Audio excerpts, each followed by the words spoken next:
Saat ini kejadian meninggal mendadak banyak terjadi pada usia muda. Masyarakat mengenalnya dengan terkena angin duduk. Entah dari mana istilah ini berasal. Apa sebenarnya yang dimaksud dengan angin duduk dan apa bedanya dengan masuk angin? Lantas, bagaimana cara mengantisipasi silent killer ini? Saya akan berbincang dengan Dr. Deddy Muswir untuk Anda, pemirsa Hidup Sehat Plus.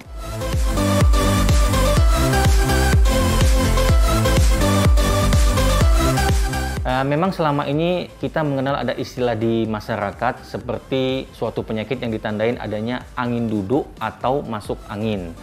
Jadi kalau problem dengan angin duduk biasanya suatu problem yang ada berhubungannya dengan penyakit jantung yang dikenal di masyarakat selama ini.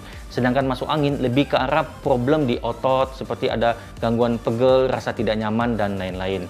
Tapi perlu kita jelaskan di sini bahwa kejadian-kejadian yang dialami masyarakat secara tiba-tiba mengalami nyeri di dada, tidak nyaman di dada yang dianggap sebagai angin duduk, ternyata sering mengalami kejadian fatal.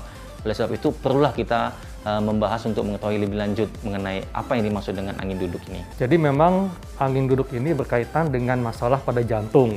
Sedangkan kalau masuk angin itu lebih kepada misalnya ada perasaan begah, masuk kembung dan sebagainya. Benar. Nah, Dok, sebetulnya ini masyarakat perlu tahu bagaimanakah cara membedakan kalau ini adalah gejala angin duduk dan ini gejala masuk angin biasa, tanda kutip. Jadi memang di masyarakat harus perlu diedukasi dengan baik bahwasanya kejadian angin duduk itu dikenal selama ini kalau di bidang medis itu dikenal sebagai namanya angina.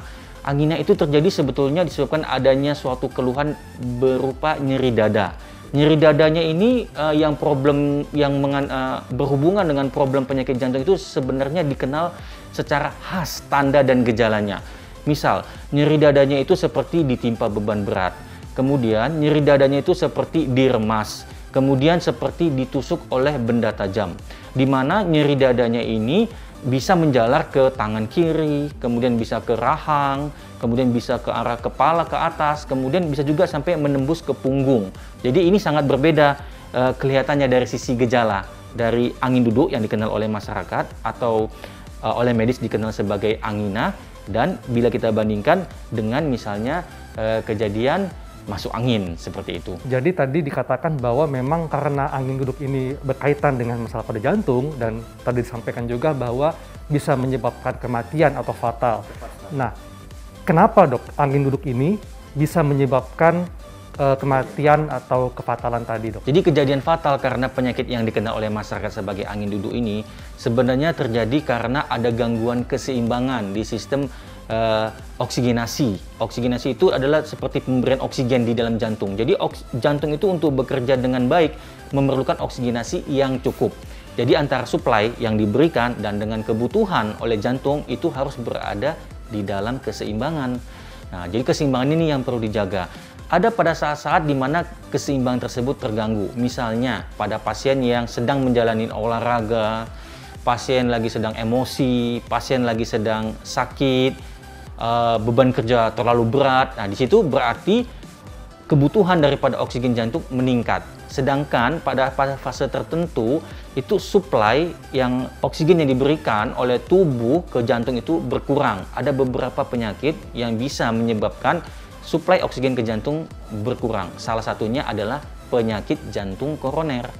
Dan penyakit jantung koroner ini apabila berat akan menimbulkan manifestasi, menimbulkan gejala berupa tidak nyaman di dada, rasa nyeri di dada yang dikenal sebagai angina dan dikenal masyarakat sebagai angin duduk.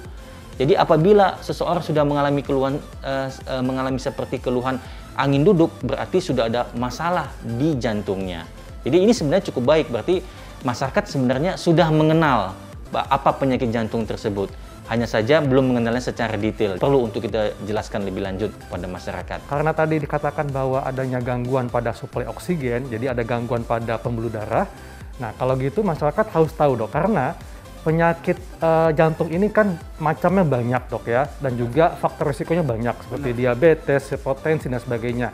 Nah, apakah ada penyakit-penyakit tertentu yang memang beresiko tinggi untuk bisa terjadinya angin duduk, dok? Jadi sebelum orang mengalami angin duduk ataupun angina ataupun nyeri dada yang dikenal oleh masyarakat selama ini, biasanya di dalam perjalanannya itu membutuhkan waktu yang lama. Jadi kejadian ini walaupun kejadiannya akut, kejadiannya tiba-tiba, tapi perjalanan penyakitnya ini lama.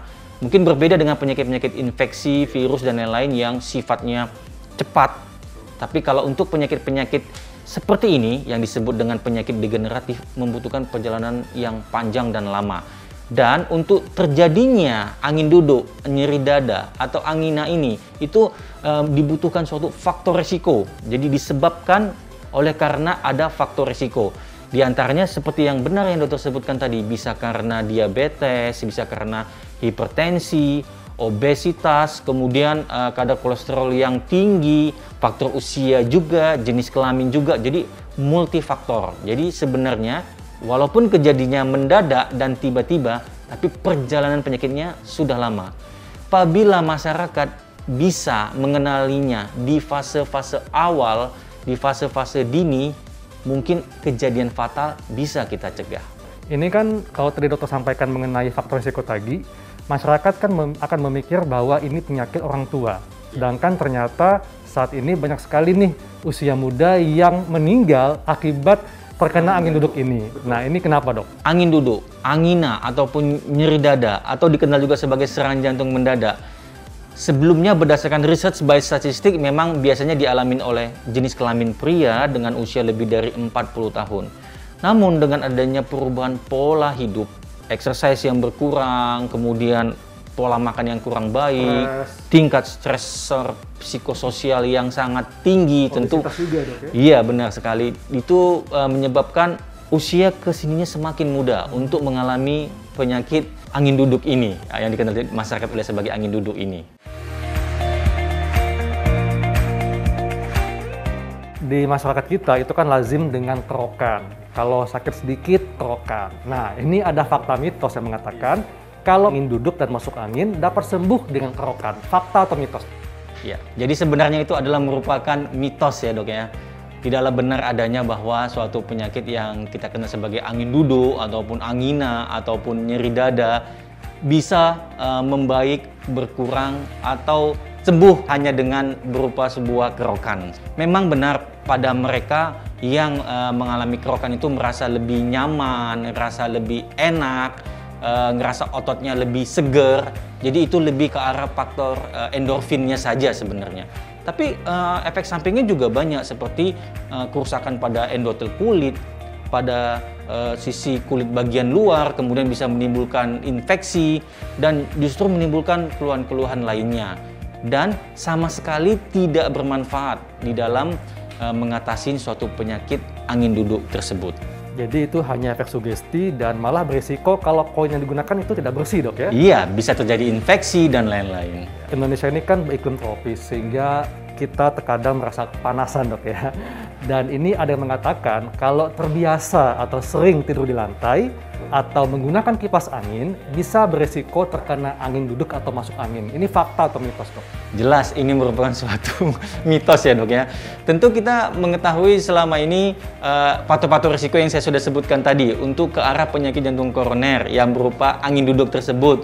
Sedangkan penggunaan kipas angin ataupun tidur di lantai sama sekali tidak ada berhubungan sama sekali untuk terjadinya kejadian penyakit jantung koroner yang dikenal sebagai angin duduk ini. Nah, demikianlah bincang-bincang saya dengan Dr. Dede Muswir. Saya Dr. Hekam Sari dan Dr. Dede Muswir, spesialis penyakit dalam konsultan kardiovaskuler untuk Hidup Sehat Plus.